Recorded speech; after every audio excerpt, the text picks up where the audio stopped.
Engkau tahu keluhan-keluhan yang tidak terucapkan di dalam batin kami, cerita-cerita yang tidak terdengar Tuhan di telinga kami, tetapi itu menjadi seruan doa di dalam hati kami.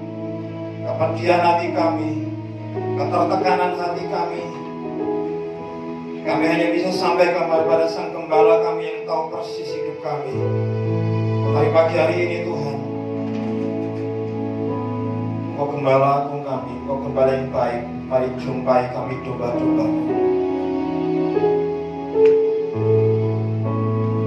Engkau yang membawa kami ke hari yang tenang, Engkau yang menyediakan hidangan kami di bawah lawan-lawan kami, di depan lawan kami. Rumput hijau tersedia bagi kami. Engkau yang membalut kami yang luka, Engkau yang meminyaki kami yang sedang letih. Pagi hari ini Tuhan, kami bertemu dengan Sang Gembala kami. Kami bertemu dengan Sang Penebus kami. Kami bertemu dengan Dia yang sudah mati di kayu salib bagi kami. Terima kasih Tuhan atas kematian-Mu. Terima kasih atas penebusan-Mu. Terima kasih atas salib-Mu. Salib yang buat kami menjadi berbeda. Salib yang buat kami menjadi pribadi yang dilayakkan oleh Tuhan. Terima kasih.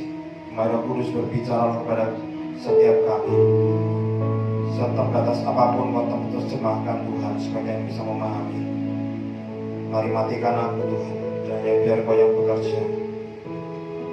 Hilangkan segala yang bukan daripada Tuhan. Kiranya Engkau sendiri yang berkata-kata kepada setiap kami. Terima kasih Tuhan. Kami mau percaya dan mau terima yang terbaik pagi hari ini daripada Tuhan sendiri. Di dalam nama Tuhan Yesus, kami berdoa dan kami menyerahkan kepada tangan Roh Kudus. Haleluya. Kita semua bersama katakan amin. Baik. Shalom Bapak Ibu semuanya. Baik, puji Tuhan.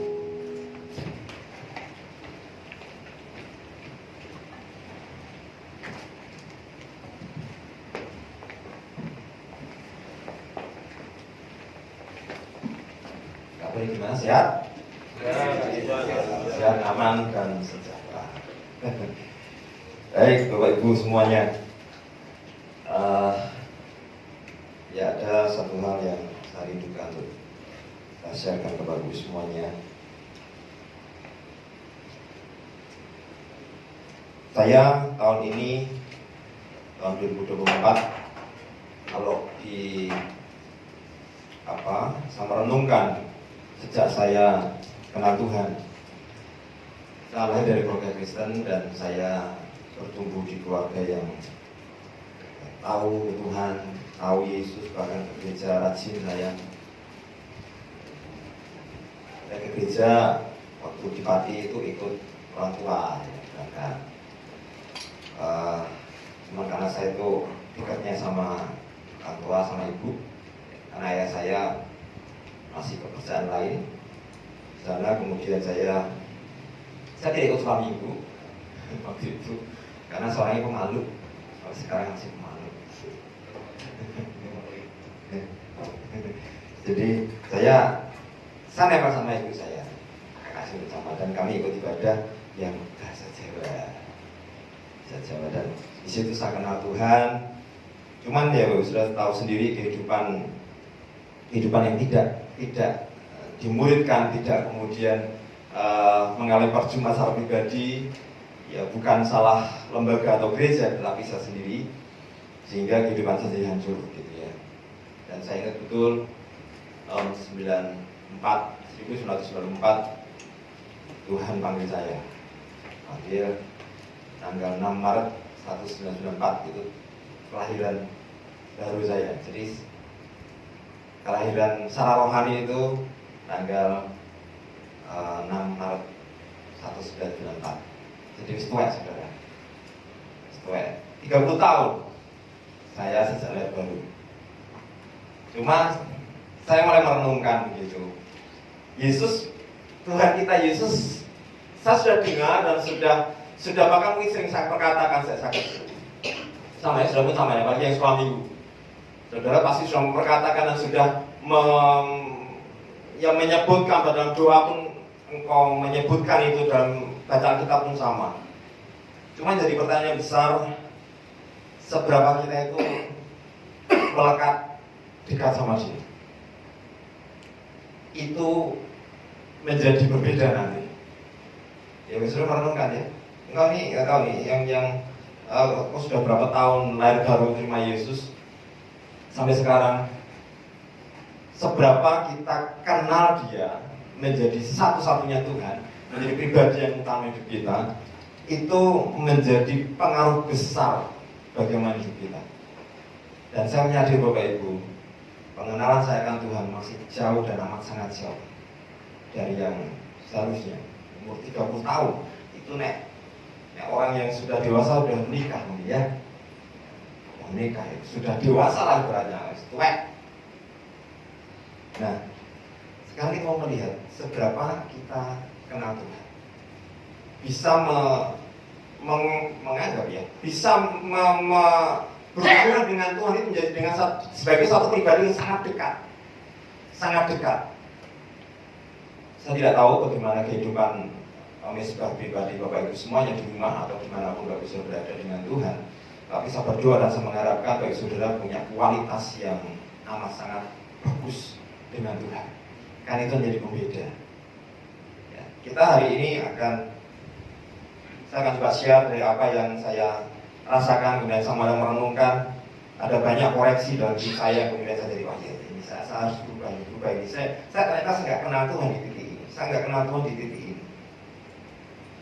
Contoh. Ini boleh aja.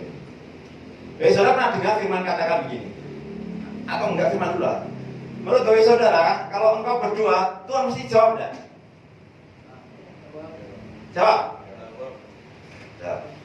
Ada pernah dengar kalau kita berdoa itu ada berapa jawaban Tuhan? 3. Masa benar seperti ini. Pakai jalan juga ini. Apa jawabannya? Ya, tidak dulu. Wis, mantap. Keren sekali. Terus sekarang begini, saya coba saudara flashback di Bapak Saudara. Pernah enggak Bapak Saudara berdoa, kemudian saya dari berdoa ya, Tuhan aku pengen ini, Tuhan jawab, cek gitu. Adakah di antara doa saudara seumur saudara kenal Tuhan dijawab?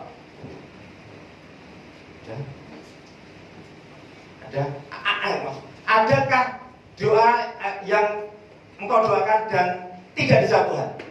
Seumur engkau pernah, mungkin saudara pernah berdoa, Tuhan aku ini. Kemudian ya, dah. Ada, pengen nggak ada, kayak gini. Pernah ngalamin gitu?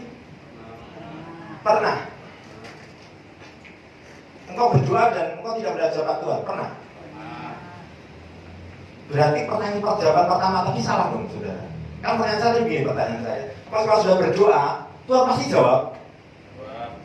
Ya dijawab. Jawab. Sesuai kebutuhan kita. Bisa nggak saya mengatakan begini? Bisa nggak saya mengatakan begini? Saat saya berdoa, maka hari ini saya mendapat jawaban Tuhan. Boleh nggak saya mengatakan begini? Benar nggak itu?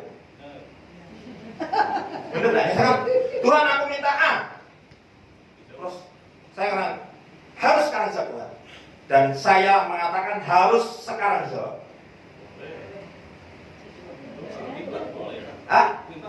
Dijawab nggak? Kadang dijawab. Iya, karena begini saudara, saya itu merenungkan ya, waktu saya merenungkan tentang Tuhan kita, tentang Tuhan kita.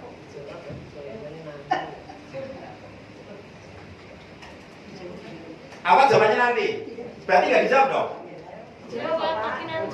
Jawab. Iya. Enggak, ini masalah time-nya, masalah waktu. Jadi kalau misalkan nanti hari ini jawab dah. Misalkan apa jawabnya nanti? Hari ini jawab dah. Belum tentu. Pertanyaannya gimana sih Pak? Gini. Saya sederhanakan ya, simpel coba gini. Iya, pertanyaan. Saya misalkan berdoa ya.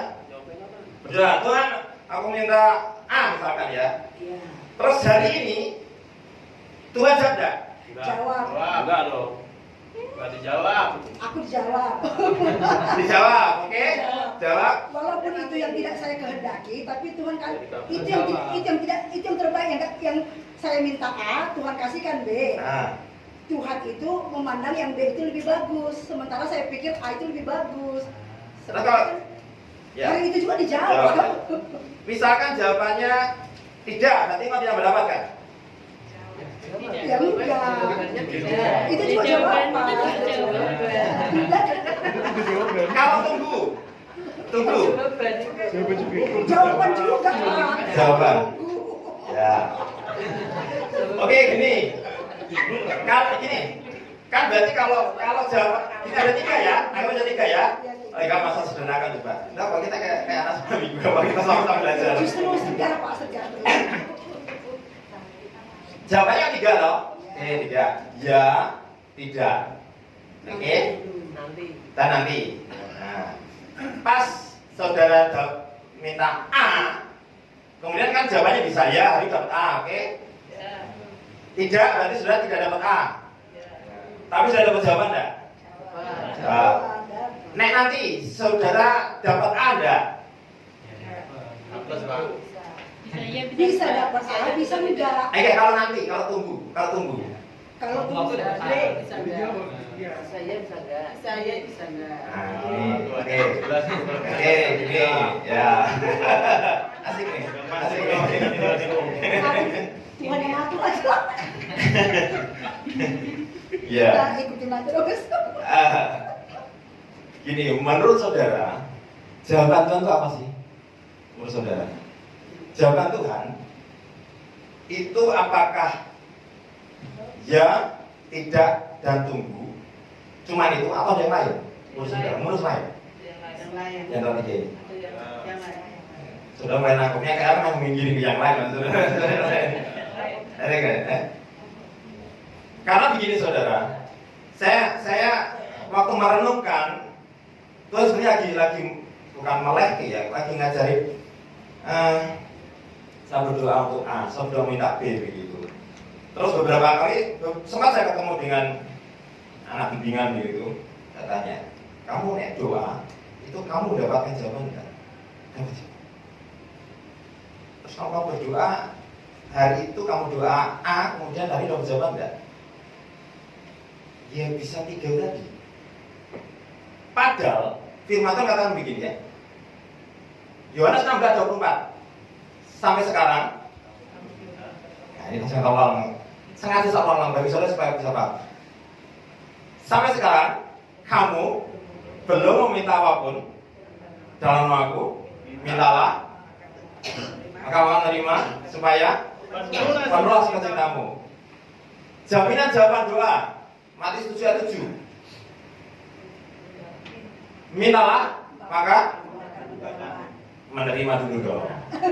Carilah maka kamu mendapat. Ketoklah karena barang siapa meminta dia menerima, barang siapa mencari dia dapat.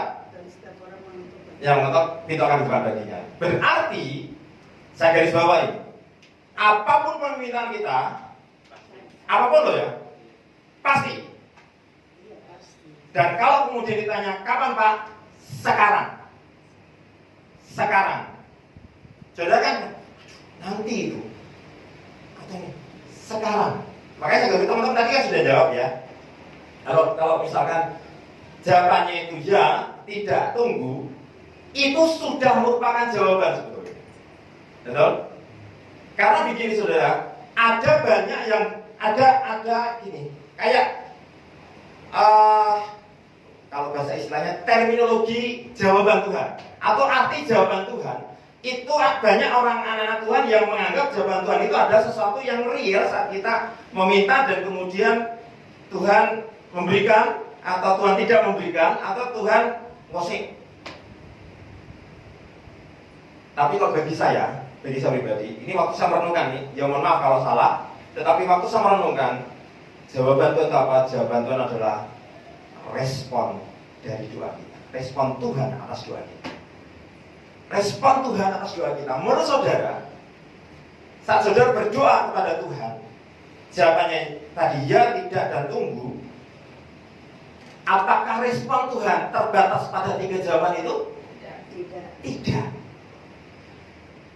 Ada hal lain yang kemudian kita bisa pahami. Saya ambil contoh begini.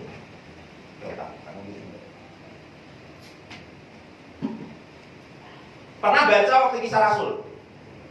Kisah para Rasul. Waktu Kisah para Rasul itu, waktu Saulus dia jalan ke Damsyik, dia berhenti tengah jalan karena ketemu siapa? Saulus, ya, saya belum mengatakan Paulus. Saulus berarti dia belum betul. Waktu itu dia berjalan, dia ketemu Tuhan. Sudah baca Kisah Rasul dong? Kisah Rasul berapa saya lupa. Yang jalan dengan surat kuasa dari imam. Surat kuasa dari imam. Tujuannya apa? Untuk ngejar orang Nasrani. Ngejar. Nah, waktu orang Kristen, orang Nasrani waktu itu dikejar-kejar, menurut saudara, mereka percaya Tuhan nggak orang yang dikejar itu? Mereka ditangkap, dimasukkan penjara. Oke? Terus orang Kristen Nasrani waktu itu dikejar-kejar Saulus, mereka berdoa nggak kepada Tuhan? Berdoa enggak? Berdoa. Dijawab enggak? Sepertinya tidak dijawab. Sepertinya. Tetapi kalau kita terminologi zaman Tuhan itu ada reaksi atau respon Tuhan, maka kita bisa mengatakan begini. Kalau sudah berdoa, Tuhan gini. Kemudian entah jawabannya iya atau tidak atau tunggu, Tuhan tetap merespon dan bereaksi atas permintaan saudara. Tanpa lo sadari, saat lo berjeder begitu, di luar sana, tangan yang berlubang paku itu sedang meng-create situasi di luar. Tanpa lo sadari. Jadi waktu itu Tuhan kasih contoh begitu. Saat mereka berseru kepadaku, sepertinya mereka tidak mendapatkan pertolongan daripadaku. Tetapi jauh di luar Tuhan, aku jumpai itu Saulus yang ngajar mereka, dan aku ambil dia untuk aku pakai sebagai alat. Apakah itu diketahui saat itu seorang Nasrani? Tidak diketahui. Mereka berkata, Tuhan kami dikejar-kejar, suami kami, orang tua kami ditangkap penjara. Mereka berseru, Tuhan ini piye orang jawab apa yang kami minta.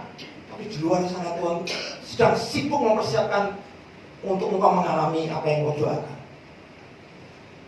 Tuhan melakukan sesuatu. Saudara ingat kisah Daniel.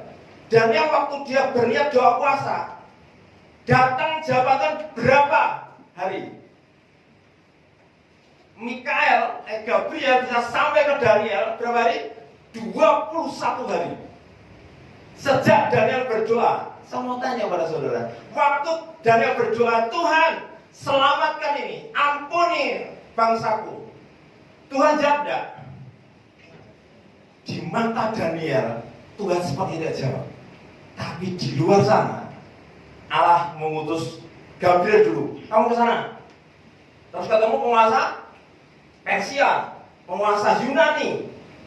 Malaikatnya mengadang. Kemudian ini kayaknya perlu mengutus Mikael. Mikael nyusul ke sana, sehingga Mikael perang sama penguasa Persia, penguasa Yunani, supaya Gabriel bisa sampai kepada Daniel.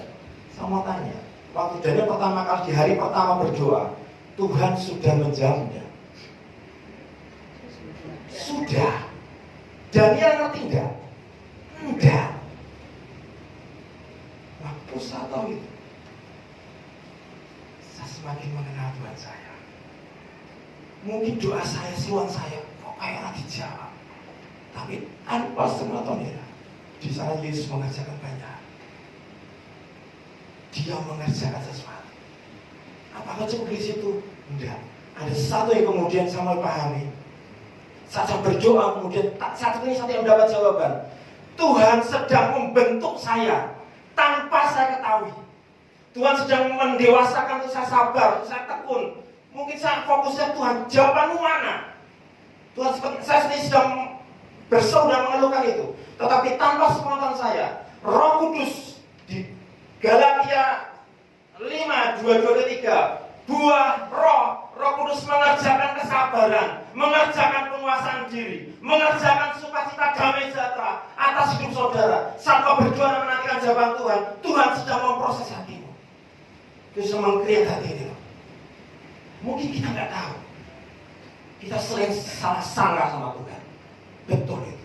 Kita sering membuat Yesus menjadi terdakwa, Tuhan menjadi terdakwa, tidak melawan apapun yang aku doakan. Engkau tidak sesuai yang firman-Mu. Tapi sebetulnya saudara, tanpa engkau ketahui, dalam kesenyapan Yesus meng-create hati saudara. Benih buah roh itu mulai Tuhan bangun atas hidup saudara dan saya. Benih kesabaran, penguasaan diri. Belum lagi Tuhan mengerjakan infrastruktur semua di luar sana supaya Tuhan support jawaban doanya di waktunya Tuhan yang tepat. Tapi engkau sudah mendapatkan reaksi daripada doa saudara. Aksimu itu dibuat Tuhan punya respon terhadap aksi doa saudara. Amin. Kalau sekarang nggak bisa, kamu doa nggak setuju ada jawaban. Mulai bangun iman saudara, aku sudah mendapatkan jawaban. Makanya betul Markus juga bilang, selalu berkata begini, kalau kamu berdoa anggaplah kamu sudah menerima. Jadi saat engkau berdoa, engkau selesai mengatakan begitu, anggap dengan iman, aku sudah dapat jawaban.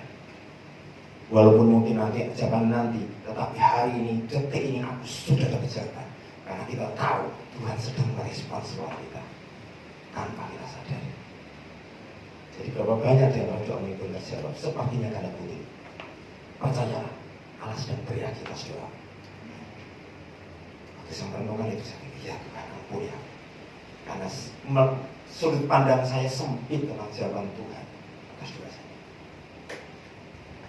Ya, jadi Bapak Ibu Saudara, seumur apapun, selama pun kau mengenal Tuhan, saya berdoa saudara semakin mengenal Tuhan dalam waktu-waktu hidupmu. Ini judulnya Allahku. Kita coba ya saudara baca 3 ayat ini. Oke, kelihatan saudara ya? Atau kecil ya? Tidak ya? Oke, 1, 2, 3. Saya akan baca.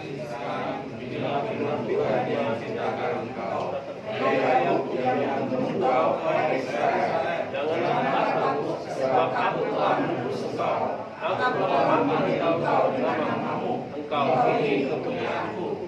Apabila engkau meninggal melalui aku akan mencari engkau.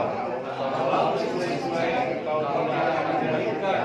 Apabila engkau berjalan melalui api, engkau tidak akan dihabiskan. Dan langit tidak akan membakar engkau. Sebab aku adalah Allah yang Maha Kudus, Allah Israel, Juru Selamatmu. Aku menembus engkau dengan Mesir dan memberikan Ethiopia dan Sheba sebagai gantimu. Amin. Bapak Ibu, ini dari 3 ayat ini, kalau Bapak Saudara misalkan disuruh milih daerah 3 ayat itu, saudara milih yang mana? Saudara, kalau normalnya kita milih ini, itu tidak dengan saya, atau kamu mau? Ini Tuhan ngomong gini, apabila kau nyebrang melalui air, aku akan menyertai kau. Atau melalui sungai-sungai, engkau tidak akan dihanyutkan. Apabila engkau berjalan melalui api, engkau tidak akan dihanguskan. Dan nyala api tidak akan membakar engkau. Mau? Mau? Sudah kayak sekarang curiga sama saya. Itu jebakan. Tidak, saya nggak jebak. Saudara, ini memang ini apa? Kita rindu ini terjadi atas kita, amin. Ya, semua rindu. Saat kita mengalami masalah, Tuhan sertai, Tuhan tolong. Cuman, nah ini cumannya ini, saudara. Cuman begini. Saya harus balik. Apabila engkau menyeberang melalui air, aku akan menyertai engkau. Pertanyaannya, ini terjadi saat engkau belum nyebrang atau saat mau nyebrang?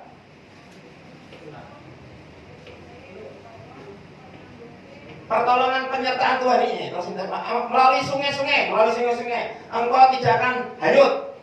Apabila engkau berjalan melalui api, engkau tidak akan dihanguskan. Apabila nyala api tidak akan membakar engkau. Apa tidak dihanyutkan ini terus kemudian tidak hangus, tidak terbakar, tidak disertai Tuhan, itu engkau rasakan saat engkau masih belum masuk ke api, masih belum masuk ke sungai, atau saat saudara masuk ke sungai. Engkau merasakannya. Misalkan ini api bulat-bulat. Kemudian Tuhan katakan, kamu tidak akan dihanguskan. Saya di sini hangus ya? Saya jauh dari api. Jangan masuk, Pak. Kalau saya masuk begini, saya ngalami hangus itu sebetulnya saat saya di sini atau saat sini. Pertolongan Tuhan untuk kita tidak hangus itu saat sini atau di sini? Saat di dalam api. Saat dalam api. Baik saudara, sadari bahwa Tuhan bekerja. Memang Tuhan prepare sebelumnya, tetapi engkau merasakannya saat engkau masuk di dalam. Berapa banyak di antara kita jadi penonton tidak masuk, aku pengen mulai penyertaan Tuhan, tapi tidak pernah melangkah, yang membuat Tuhan mengeluarkan potensi penyertaannya.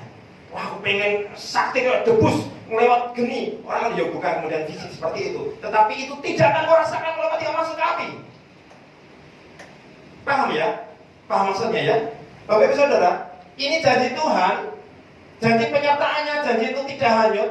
Engkau bisa merasakan tidak hanyut bukan saat engkau di tepi sungai. Saat engkau masuk ke sungai, engkau baru bisa merasakan pertolongan tidak hanyut.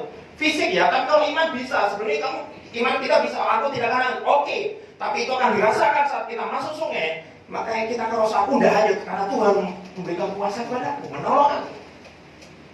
Jadi Bapak Ibu Saudara, jangan pernah miss dengan reaksi Tuhan. Saat kita masuk ke dalam sesuatu masa pergumulan, itu kemudian justru kita punya peluang untuk mengalami janjinya Tuhan. Tapi juga bukan berarti kita golek masalah. Paham Ibu Saudara ya? Aku tidak hangus. Ya, kamu masuk api dong. Masuk api kamu merasakan tidak hangus. Kamu tidak mengalami hanyut, masuk ke air, ke sungai, kamu merasakan tidak hanyut. Jadi Bapak Ibu Saudara, saat kita tanpa kita sengaja atau kita tidak masuk prosesnya Tuhan, itu justru menjadi peluang untuk Tuhan menunjukkan eksistensi pertolongannya sebetulnya. Tapi berapa banyak dari kita nggak masalah, itu protesnya. Tuhan jadi terdampak, aku pelayanan, aku ini, itu kurang-kurang, aku dewi, aku wangi, itu orang masalahnya ini. Berapa banyak kita lewat, saya juga ngalami gitu. It's not fair. Nggak adil deh. Kayaknya itu pelayanan itu bakal itu nggak kenal Tuhan mengalami gini-gini malah enak. Saya dong seperti itu. Ya, kalau kita merasa kita tidak sedang mengkreat dosa, tapi saudara saya masuk dalam prosesnya Tuhan, kita tinggal tunggu aja reaksi Tuhan. Dia pasti melakukan sesuatu atas kita. Dia sertai kita, dia proteksi kita tidak hanya, dia proteksi hidup kita tidak harus. Bapak Saudara, untuk kita mengalami ini, setidaknya ada 3 hal yang akan contohnya ini. Oke. Pertama Bapak Ibu, disitu katakan di ayat 1 dikatakan menciptakan engkau hai Yakub yang membentuk engkau hai Israel. Saulah. Tuhan yang menciptakan engkau hai Yakub yang membentuk engkau hai Israel. Bapak Ibu, hal pertama Bapak Ibu untuk kita bisa mengalami Allahku, mengalami satu kedekatan dengan Tuhan, maka Bapak Saudara, identitas saudara harus identitas Israel, Yahudi. Saya tidak mengatakan secara fisik ya, karena belum dikatakan di Efesus 4 kalau nggak salah. Karena tanpa Kristus, maka engkau bukan engkau bukan warga dari Israel. Engkau warga negara bukan Israel. Tetapi dengan Kristus saudara masuk ke sana, menjadi keturunan Abraham. Secara rohani, secara fisik kita tidak. Karena kalau secara fisik repot saudara. Bukan terus tergantung boleh masalah. Sudah tahu lah modelnya ya. Tetapi kalau Israel rohani itu akan beda. Cuma Bapak Ibu, kita harus mau melepaskan Yakub dan kita mau menjadi Israel. Yakub itu pegang tumit atau penipu. Israel kalau dalam bahasa Yunani itu pangeran Allah, kalau dalam bahasa Ibrani itu Tuhan menang. Saudara, waktu kisahnya Yakub gendutan kalau Tuhan di mana itu di Peniel itu sih menang sob. Sekarang kan aku udah curiga dengan kalian. Saudara, memang disebutkan dan kamu menang. Tapi sebetulnya waktu mengatakan namamu bukan lagi Yakub, kamu nama Israel. Itu di pasal berikutnya di 4 atau apa itu dikatakan Tuhan kasih nama lagi. Tetap Israel, tapi Tuhan kasih nama Israel juga. Diperbarui lagi. Israel itu artinya Tuhan yang menang. Jadi bagi saudara, identitas saudara dalam Kristus itu adalah Israel. Makanya 2 Korintus 5:11 apa? Karena orang siapa dalam Kristus ya ada ciptaan baru. Ciptaan baru. Yang lama baru, sungguhnya yang baru sudah tidak. Jadi bagi saudara dan saya harus mulai beranjak melepaskan manusia lama dan beranjak ke manusia yang baru.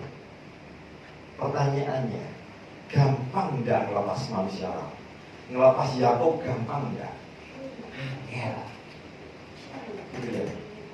Kaisar, ada Kaisar. Karena aku jam setting aneh saudara.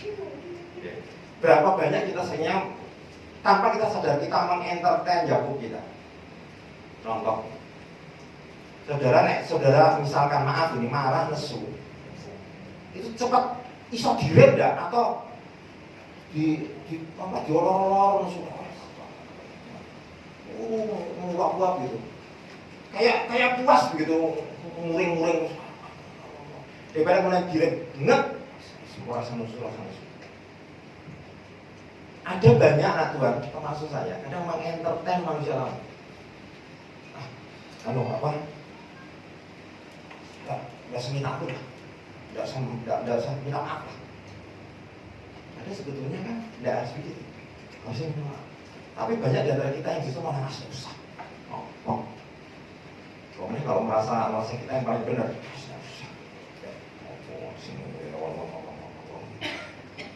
saudara, tanpa kita sadari, saat kita mengentertain atau kemudian mengikuti manusia lama kita, karakter lama, saudara, saya sedang memperbesar Yakub. Engkau tidak sedang membangun Israel. Yakub di sini dikatakan menciptakan Yakub. Ada perbedaan menciptakan dengan membentuk. Yang kalau menciptakan itu seketika bisa. Betul? Adam diciptakan. Kalau bentuk, saudara bentuk itu langsung cepat enggak? Enggak, proses.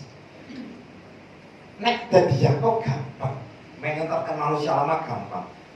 Sifat lama gampang. Tapi menjadi Israel engkau harus mau dibentuk. Sabar, tenang.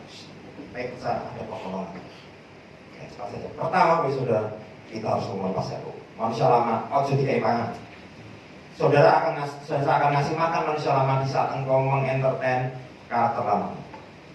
Diikuti, malas diikuti, malas saya, muring-muring, kecewa, pahit, ditokno, terus kecewa, tidak menyelesaikan. Itu sedang mengentertain manusia lama. Dan Yakub, engkau akan tetap menjadi Yakub dan tidak akan pernah berubah. Yang kedua, miliki hubungan pribadi dengan Tuhan. Janganlah takut sebab, yang ayat 1, jangan takut sebab aku telah menebus engkau, aku telah memanggil engkau dengan namamu. Engkau ini kepunyaanku. Ayat 3, sebab akulah apa? Allahmu yang Maha Kudus, Allah Israel. Kita di judulnya Allah. Kalau di dalam terjemahan atau versi yang Mrs. Bible dikatakan Allahmu itu adalah your personal. Your personal, dan artinya Allahku atau Tuhanku secara. Bapak Ibu Saudara, ini yang tadi prolog saya sampaikan di depan. Berapa besar saudara saya merasakan bahwa Allah Tuhan kita atau Yesus kita itu personal bagi saya, dekat, sangat dekat dan kenal betul Tuhan. Itu yang akan membedakan kita kepunyaan Tuhan dan Tuhan kepunyaan kita. Kita sama Tuhan sangat dekat, melekat, ngerti, paham betul. Oh, nek Tuhan nek ngamu gini, nek Tuhan seperti ini, kenal betul. Your personal God. Bagaimana kita bisa mengenal Tuhan? Tidak bisa tidak bangun hubungan itu sama Tuhan. Dekat terus. Maka kita akan mengerti jalan-jalannya. Kita akan ngerti rambu-rambunya. Ya tadi contoh di depan tadi. Nah, Tuhan ingatkan saya, salah. Kamu pikir saat kamu berdoa, aku tidak bereaksi apa-apa. Salah. Kau pikir aku tidak sedang mengerjakan hatimu, tidak sedang memproses hidupmu. Kau pikir aku sedang tidak mengerjakan sesuatu di luar untuk membangun dan menjadi hubungan dengan doa yang berdoa. Dan itu terjadi. Jadi pertama, identifikasi saya. Yang kedua, memiliki hubungan pribadi dengan Tuhan. Kelihatannya di mana? Setiap hari Bapak Saudara, berapa waktu yang kita habiskan dengan Tuhan? Berapa waktu? Semakin kita sering bersama dengan Tuhan, dengan keluarga, dengan anak istri, itu akan membuat kita menjadi pribadi yang semakin dekat sama Tuhan. Dan itu menjadi perubahan besar. Ya, kemarin waktu Pak Sinode itu sempat diingatkan, Bapak Ibu, beberapa kali kita itu menjumpai anak-anak kita itu melakukan seperti yang kita katakan. Apakah selalu anak-anak kita ngikutin perkataan Pak sebagai orang tua? Tidak. Betul. Nah itu mungkin jadi masalah bagi orang tua. Nah waktu itu Pak Lukas Yosianto, yang mungkin beberapa wanita sempat ikut besum ya di beberapa pertemuan sebelumnya. Beliau cerita itu anaknya kacau semua itu. Yang pertama itu kayak geng, masuk geng begitu, tawuran. Yang kecil, yang Eliada, siapa itu orangnya tertutup. Dan anak-anak ini merasa tidak terlayani karena orang tuanya sebagai pendeta. Dan itu membuat itu menjadi masalah besar. Dan dikandani tidak bisa berubah. Waktu itu Pak Yesus sampai mengatakan begini, ada perubahan yang luar biasa di saat saya menjadi tanda kutip ini budak bagi anak saya. Budak bagi anak saya. Bahkan beliau katakan budak secara betul-betul fisik. Saya siapkan salahnya. Waktu beliau katakan begitu, ada protes dalam diri saya. Apa nanti enggak itu? Anak jadi manja, jadi memanfaatkan orang tua. Ini potensi, potensi. Jadi harus sepatunya berantakan disiapin, kamar dibersihin. Dan anaknya tidak apa-apa. Apa itu semuanya? Bahkan banyak hal yang kemudian dibantu dan di take over sama beliau sebagai seorang ayah. Waktu sama begitu saya pikir, aku keton ngelakuin itu, tapi orang sukses. Jadi berkesan. Banyak kamarnya diberesin. Itu butuh otoritas kalau ngomong gitu ya. Kayaknya ini bisa saya beresin tapi kok nggak berubah-berubah. Tapi satu kemudian yang waktu beliau melanjutkan, ada satu poin dia katakan, sejak saat itu saya jadi budak anak saya. Tapi sejak saat itu saya berdoa bersungguh-sungguh membela anak saya di hadapan Tuhan. Ini yang beda. Dan sudah tahu itu dua anak itu berubah butuh berapa lama? 2 tahun, 2 atau 3 tahun. Jadi mau orang tua itu nyiapin semuanya kan, ini orang jadi manja begini. Saya kamu nggak saya. Misalnya bingung nggak sampai di sini. Tapi ada sesuatu yang kemudian mengubah saat dinaungi atmosfer doa yang sungguh-sungguh. Saya tidak mengatakan pengalaman itu kebenaran, tapi saya meyakini kebenaran kuasa doa. Saya meyakini kebenaran benih yang ditabur. Saya meyakini kebenaran hati yang tulus sumbernya. Saya tidak menjadikan kebenaran pengalaman, tetapi dari nilai-nilai itu kita bisa tangkap pada nilai yang kita bisa lihat sesuai dengan firman Tuhan. Jadi Bapak Ibu, di saat kita ingin menjadikan Tuhan itu yang sangat dekat, jadilah Israel. Yang kedua, kita harus memiliki hubungan yang sangat dekat sama kita. Saya ingat betul waktu Kak Eko kasih menceritakan anaknya, Kak Eko moco, terus kemudian dedel, terus di psikiater, wah ini harus di konseling, dan itu nggak tentu berhasil. Yang katakan sudah aja baca kita, ini dibaca kita, ya jadi baca kita tunggu berapa itu, rankingnya buri terus, tapi setelah baca kita butuh sekian tahun, kemudian dia berubah, bahkan dia menjadi ranking 3 besar. Bahkan kemudian masuk sekolah favorit di Semarang. Luar biasa. Saya yakin firman Tuhan dan persembahan Tuhan itu mengubahkan. Amin. Saulus menjadi Paulus karena ada persembahan dengan Tuhan. Terakhir, beritakan kemasulannya. Di pasal yang sama, Yesaya 43 ayat 21 kata, umat yang telah kubentuk bagiku, tadi bentuk apa? Bentuk menjadi Israel. Bentuk bagiku akan memberitakan kemasulan. Jadi saudara, kalau kau ingin mengalami Tuhan itu menyatu dengan diri saudara, dan ini menjadi personal, Tuhan personal atas dirimu. Jadi saya tidak menghasilkan Tuhan, menyatakan kemuliaan Tuhan, beritakan itu.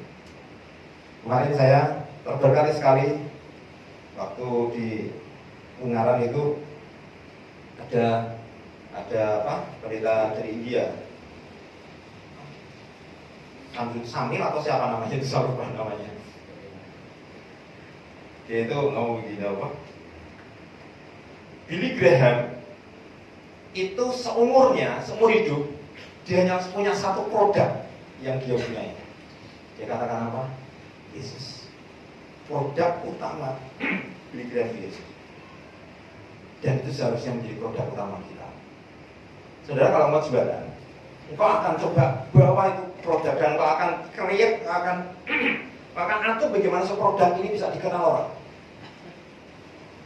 Dan dikatakan menjadikan Yesus sebagai produk utama kita, topik pembicaraan utama kita, menjadi fokus dalam setiap waktu hidup kita. Itu membuat perbedaan. Dan Bapak Tuhan yang dari ide ini, dari jemaat cuma 23 atau 22 gitu. Sekarang sudah 500.000 ya Pak ya. 500.000 jemaat. Dan jangka waktu tahun 5 tahun ya. 500.000, setengah juta. Dan dia bagian luar biasa. Bahkan ada satu yang kemudian membuat saya jadi tercelikat tuh begini. Jangan bangga kalau engkau para pendeta atau para pemimpin. Orang mengatakan, wah khotbahnya bagus. Kamu saya tanya, Pak Pendeta A ini, pendetamu itu menurutmu gimana? Orangnya luar biasa. Oke, khotbahnya bagus. Atau dia orangnya suka menolong orang. Tapi betul ngomong gini, saya akan bangga di saat orang yang ditanya, jemaatnya, menurutmu pendetamu seperti apa? Dia sangat menyayangi saya. Dan itu membuat mind blowing. Kalau kita semua para pemimpin menempatkan diri bukan sebagai, saya tidak mengatakan potensi karunia itu tidak penting, enggak. Tapi saat kita bisa mengalirkan kasih, bisa memberikan satu sentuhan kepada orang yang kita pimpin, dan mereka punya satu kesimpulan, pemimpin memang sayang pada mengasihi aku. Itu lebih dalam itu daripada yang lain. Sama juga anak misalkan, menurutmu papamu gimana? Wah papa itu gini. Papa orangnya gini, wow. Dia diri, RT orang cuma beda dari orang juga. Tapi akan bangga orang tersebut mengatakan, menurut papamu gimana? Mamamu gimana? Wah, papa mama sangat sayang. Itu keren. Ya, keren itu. Apalagi mungkin pasangan ujung deh. Beda lege. Tapi akan selalu cukup tidak terkatakan betapa dia sangat mencintai aku. Oh itu akan beda loh. Itu jerone beda loh, betul? Rasanya tesnya beda. Oleh karena itu mari sama-sama bukan kemudian mengesampingkan semua yang bisa engkau beri, tapi kasih yang terutama keluar. Itu orang akan mengecap merasakannya dan respon mereka adalah respon karena kasih. Itu everlasting reaksi. Itu nggak akan gampang habis. Nah, ini apa baik nih kayak duit aku itu tiap bulan tiap minggu sering jajak kayak gini. Someday saat dia tidak bisa memberikan itu, maka identitas dia baik dengan jajannya tapi ngomong apalah biar dong jajak bisa kira. Ya, biasa. Ayat terakhir.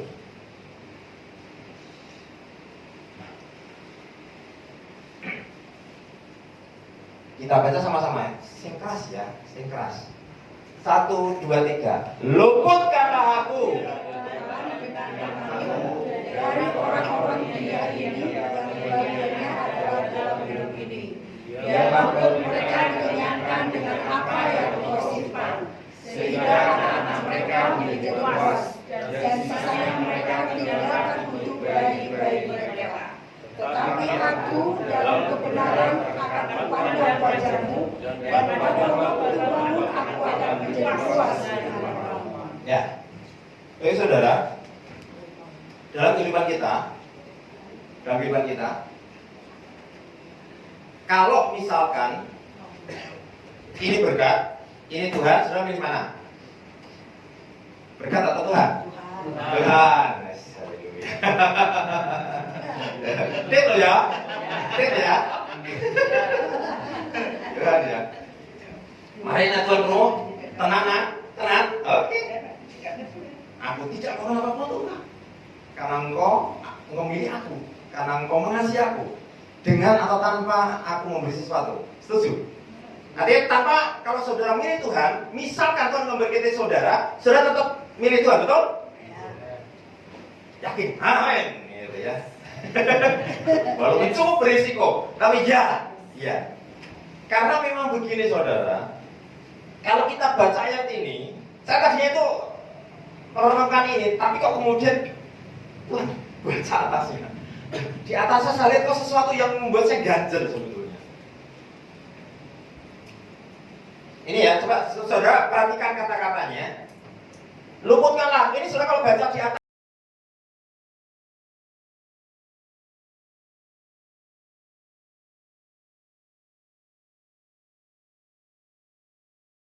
orang dunia itu orang yang di luar Kristus. Seperti apa mereka? Kita lihat.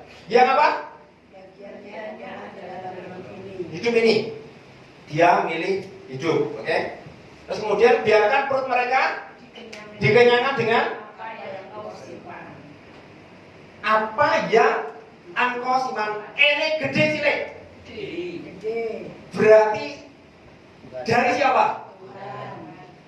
Berarti mereka diberkati enggak? Diberkati. Enggak, memang gampang. Enggak ngel-ngel. Sehingga anak-anak mereka menjadi apa? Puas. Mau anak-anak saudara puas? Maulah orang dunia juga. Orang dunia ya. Orang dunia mau anaknya puas. Orang dunia juga mau dan dia diberi dari apa yang disimpan Tuhan. Disimpan Tuhan. Dan sisanya mereka tinggalkan untuk apa? Bayi-bayi mereka. Clear ya? Ini enggak saudara pilih, oke?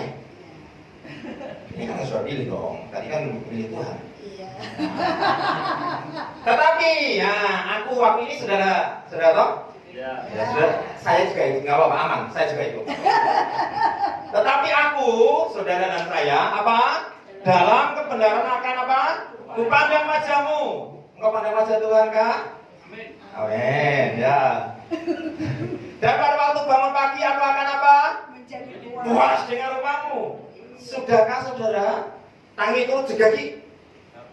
HP. Ini harus baca WA belum gitu.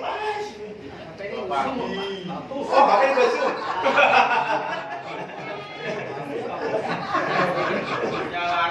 Ya, matanya areng, mungkin nanti orang tahu kok. Ada aku tetap modal tentang ben orang ngau-ngau sakampung krungu. Aku tetap berdoa sama Tuhan. Bisa enggak? Bisa, tapi enggak wajar. Wis pateni sik lah. Tapi saudara, kalau yang di atas ini itu sebetulnya yang dunia cari. Halo? Tapi saudara butuh enggak? Butuh. Butuh untuk diberkati, butuh untuk mengalami suatu kehidupan. Ya. Terus kalau mau nggak dikenyangan dari apa yang dikatakan Tuhan? Dari Tuhan loh ini. Mau? Ya. Mau kan anak-anak saudara puas? Ya. Isi anak sisone, iya untuk bayi-bayi mereka. Melimpah, betul? Mau enggak? Mau. Tapi kalau kita berada dalam suatu situasi, kita harus bisa mengatakan tetapi. Apa? Tetapi.